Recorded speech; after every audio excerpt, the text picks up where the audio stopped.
ma lut khom ding na ki zon hi ni le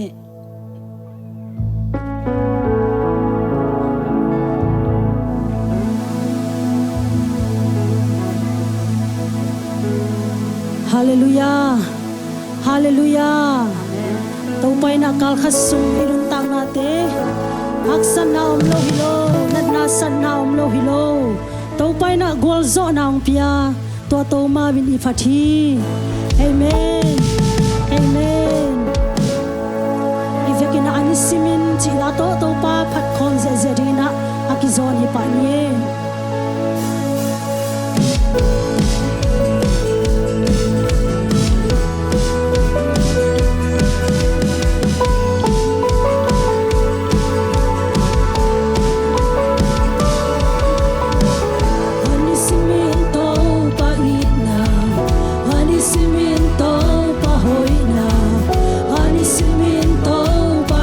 Happy now.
lai sak thei biak to pa hi amen.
na ki chiang tan ke to pa hi the na mong nei ke to pa hi the na te ki chiang tan nei ke u te nau te to pa inun tak na sunga ilung sim sunga ko ngiatin to pa nang lo to hi the ke yung e china to pa ho ilung sim te sung khiana to pa tu nga khat ve ki ap khom lai ni hallelujah oh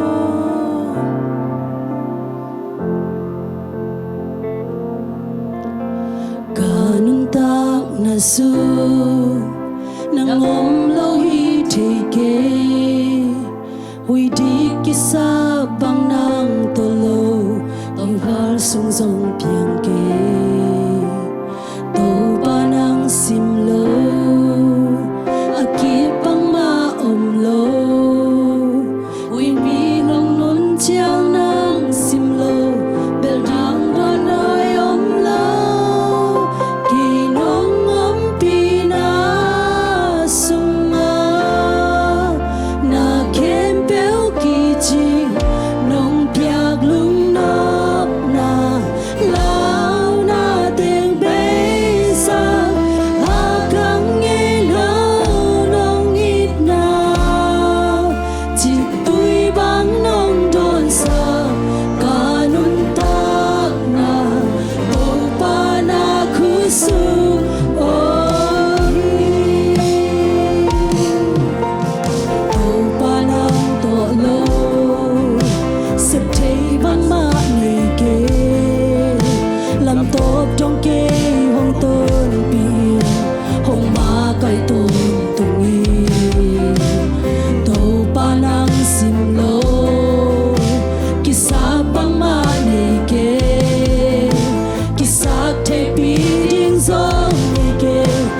pa hoi lua che to pa kau te ading na hoi lua che to pa kanun tak na sung vo nang lo to piang keu nge to pa oh hallelujah tuni na to pa panale biak piak na tenung gwal so pi manin zong long damunge to pa o nakamalong gending siya manu kam lemuk tenang manong zang lain la kau te ading na to pa oh cik tui bang nong don sak ma bang ina to pa kau te adin man phat nang hisak nyatain itan chianggol zo pi long damung chi na to pa Jesu khat bang min suang in thungen kong kya bu kong bek to pa basiano amen.